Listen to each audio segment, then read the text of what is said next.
기자 수첩은 뭘 가지고 오셨어요?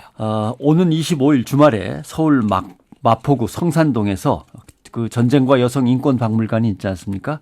그 인권 박물관에서 잔치가 열립니다. 어떤 잔치요? 조선학교와 함께하는 사람들 몽당연필이라는 단체가 치마저골이라는 문화 행사를 엽니다. 몽당연필 들어는 봤는데 정확히 뭐가 하는 단체죠? 일본에서 대지진이 있었던 이후에 일본의 조선학교 문제를 알리기 위해서 열심히 콘서트도 열고 후원을 해왔던 단체죠. 예. 배우인 권혜요 씨하고 가수 안치환 씨 등이 여기 아마 공동대표로 참여를 하고 있습니다. 예. 일본에 있는 이제 우리 동포들이 다니는 조선학교. 예. 조선학교도 참 자주 들어온 이름이긴 한데 좀 쉽게 설명을 해드려야 될 것 같죠. 일제 강점기와 해방 직후에 일본으로 건너간 우리 제일동포들 그리고 그 후손들이 지금 몇 세까지 가 있냐면 제일동포 6세까지 가 있습니다. 6세요. 예.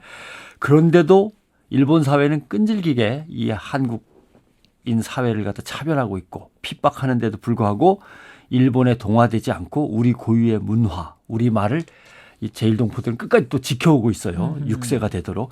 미국 교민사회하고 비교하면 금방 이해가 가실 겁니다. 그러네요. 예. 이게 가능했던 것은 우리말, 우리 문화를 악착같이 가르친 민족교육기관, 조선학교가 있었기 때문입니다. 예. 1945년 8월 광복이 된 직후에 일본에 남은 제일동포들은 자녀들한테 우리말, 우리 글을 되찾고 가르치기 위해서 학교 설립을 서둘렀습니다. 네. 그때 내건 구호가 뭐냐 하면 돈이 있는 자는 돈을, 힘이 있는 자는 힘을, 지혜가 있는 자는 지혜를 뭐든지 모아서 우리 학교를 세우자 이거였죠. 그래서 맨 처음에는 이제 국어 강습소를 세우기 시작했고 그래서 민족학교 설립운동이 막 번져나갑니다. 네. 1년 만에 학교가 몇 개 생겼냐면 525개가 생깁니다. 1년 만에요? 1년 만에 학생 수가 4만 4천 1946년에? 그렇습니다. 이야. 엄청난 거죠. 네. 대단하네요. 우리 일본 속에 있는 우리 민족이 참 단합도 잘했고 민족 정신 계승도 잘했고 그랬다는 거예요. 그렇죠. 일본 정부가 그냥 두진 않았겠죠. 일본은 전쟁 패전국 시절이니까 일본 정부도 있었고 미군 점령군 사령부도 있었는데 둘 다 싫어했습니다. 왜냐하면 일본 정부는 당연히 한국인들이 뭉치는 걸 싫어했고 그랬겠죠. 또 특히 일본 왕권에 대항해서 혁신을 부르짖는 이 좌파적인 성향을 띨까 봐 가장 걱정했던 거죠. 미군 사령부도 걱정했습니다. 점령군 사령부이던 미 극동군 총사령부는 그때 한반도에서 무슨 사건이 있냐면 바로 제주 4.3 사태가 있었죠. 제3 4.3 사건이 있었습니다. 예. 또 남북한 단독정부 수립이 있었고 한반도 분단 반대 투쟁이 있었습니다. 이 불똥이 일본으로 튀어오는 것을 싫어했던 거죠. 조선학교 통해서 불똥이 들까 봐. 예. 그래서 제일 한국인들이 신탁 통치, 한반도 분단 반대 시위를 벌이면 패전국으로 있던 일본 시민들도 일본의 자주권 쟁취 어쩌고 저쩌고 하면서 이어질까 봐 이걸 이제 걱정한 겁니다. 그래서 한국인 민족 교육에 대한 탄압 정책이 시작됩니다. 1948년 49년에 일본의 치안을 어지럽히는 조선인 민족학교는 폐쇄하라.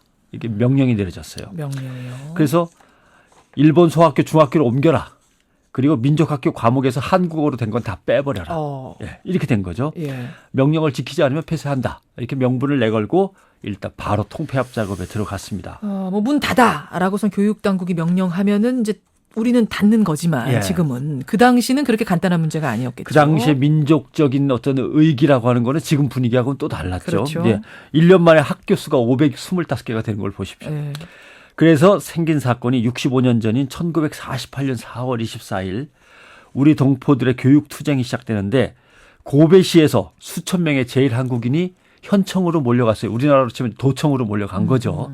지사가 여기에 굴복하고 학교를 다시 살려주겠다고 합니다. 예. 그런데 그날 밤에 미군 사령부가 지금 미군이 점령해서 통치하는 사회에서 일본 지사가 얘기한 건 아무 소용없다. 어허. 이렇게 해서 거부하고 바로 비상사태를 선포합니다. 그래요. 예, 그래서 우리 동포들을 검거하기 시작하는데 여기서도 또 엄청납니다. 일본 경찰과 미군 헌병에 의해서 그 며칠 사이에 검거된 동포가 1973명으로 기록되어 있습니다. 엄청나죠? 그러네요. 그러다가 오사카에서 4월 26일 항의 집회에 참가했던 16살 난 김태일 학생이 경찰의 총에 맞아 숨집니다. 예. 이 사건들을 일으켜서 우리는 이제 4.24 교육투쟁이라고 흔히 부릅니다. 우리가 잘 몰랐던 부분인데. 예, 그런 사건이 있었죠. 이 사건으로 다행히 한 사람이 희생되면서 그 목숨값으로 민족학교 중에 한 40% 정도는 살아납니다. 덕분에. 예, 목숨을 부지하는 거죠. 그런데 여기서 이제 비극이 또 발생합니다. 뭔가요? 한반도에서 이념 대립이 치열해지고 남북 분단이 되어버리고 남과 북의 대결이 뭐 전쟁 이제 직전까지 가면서 예. 제1동포 사회도 그냥 있을 수는 없었죠. 이념 갈등이 엄청나게 격해지고 갈라졌죠. 예, 그때부터. 좌파 성향의 제1동포 조직. 그때는 조총련이 아니라 조련이라고 불렀습니다. 예. 조련이 이제 점점 좌파 성향을 짙게 띠고 이러면서 일본 정부가 조련을 강제 해산해 버립니다. 아하. 그러니까 조련 산하에 있던 민족학교도 당연히 따라서 다 폐쇄가 돼버렸죠. 그랬겠네요. 예. 그런 아쉬움이 있었습니다. 그래서 또 6.25 전쟁 후에 민족교육기관 조선학교를 또 재건하기 시작합니다. 그러면서 조선학교는 계속해서 민족 정체성을 이어가는 구심점이 되어왔죠.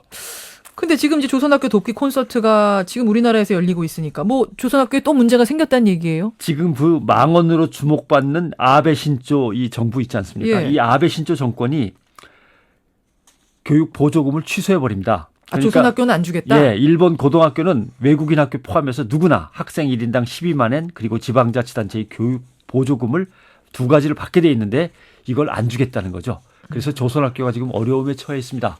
그런데 일본 정부의 속셈은 겉으로는 조총련 또 북한 정권하고 너무 가깝지 않냐라고 네. 하는 거지만 사실은 일본 우경화에 따른 소수민족 탄압 정책인 거죠. 참 아베 총리 안 끼는 데가 없군요. 예, 요새. 그래서 이것을 돕기 위한 콘서트가 이번 주말에 열리는 겁니다. 알아야겠습니다. 변상욱 기자 수고하셨습니다. 고맙습니다.